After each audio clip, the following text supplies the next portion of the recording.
Good morning, students.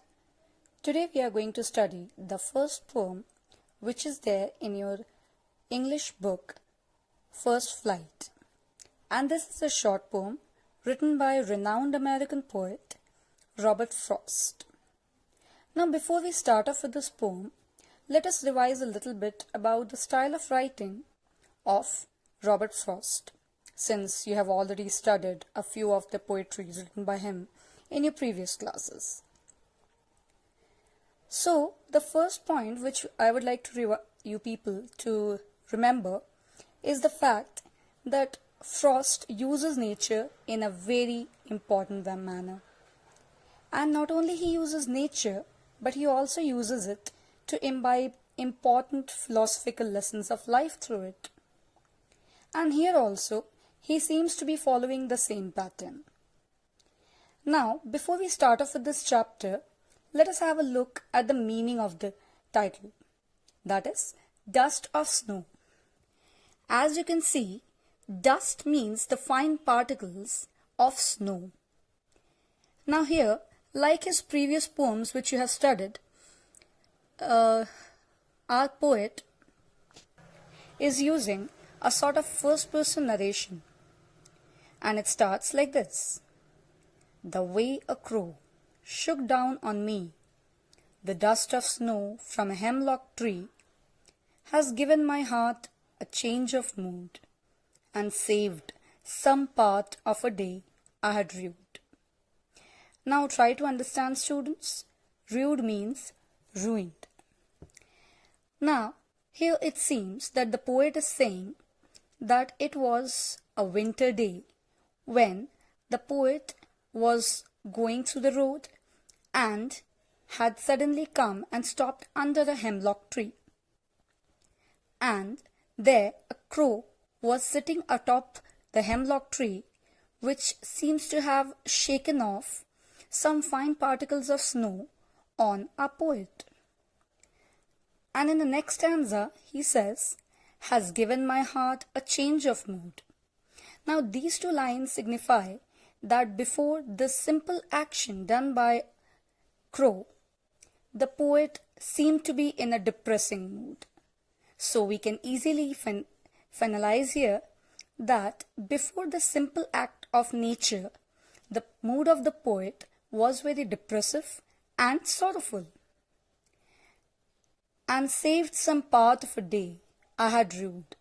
So again, in these two lines, we get to understand that the poet was depressing.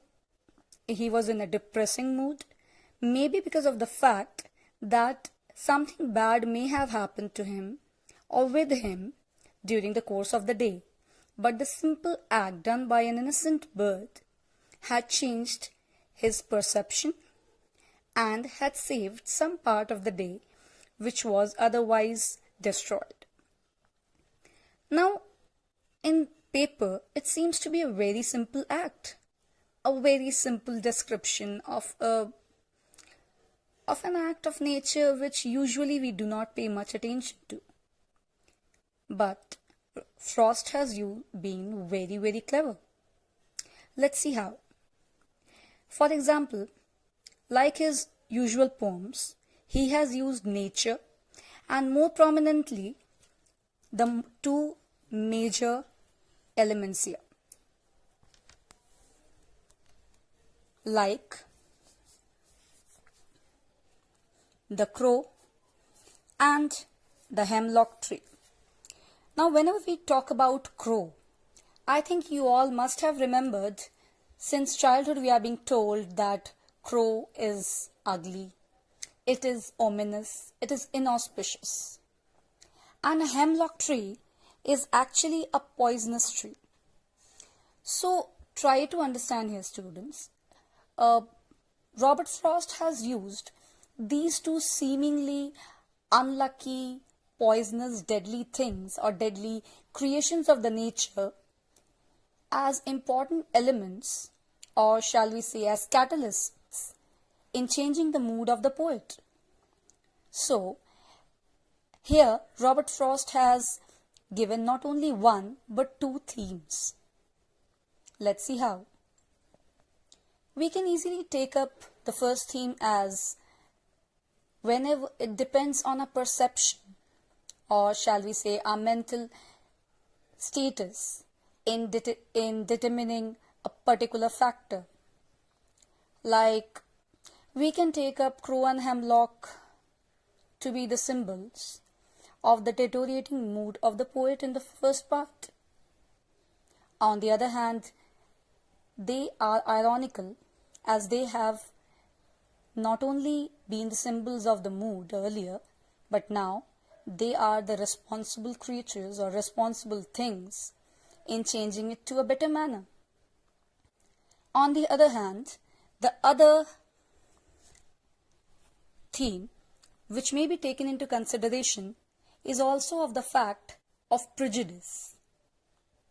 Now, try to understand. Prejudice means a mindset which stops a person to think beyond anything else. Like as we discussed earlier, crow is being considered as an inauspicious creature, an ominous creature. But here, the crow was the agent which shook the dust of snow over the poet, which resulted in his betterment of the days. So here, the crow as well as the hemlock tree, which is poisonous, have acted in a much more constructive manner. So here, Robert Frost also tries to tell us that we shouldn't be prejudiced by the show alone.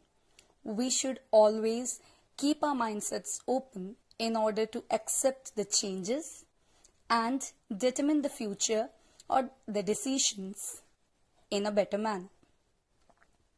That's all from my side.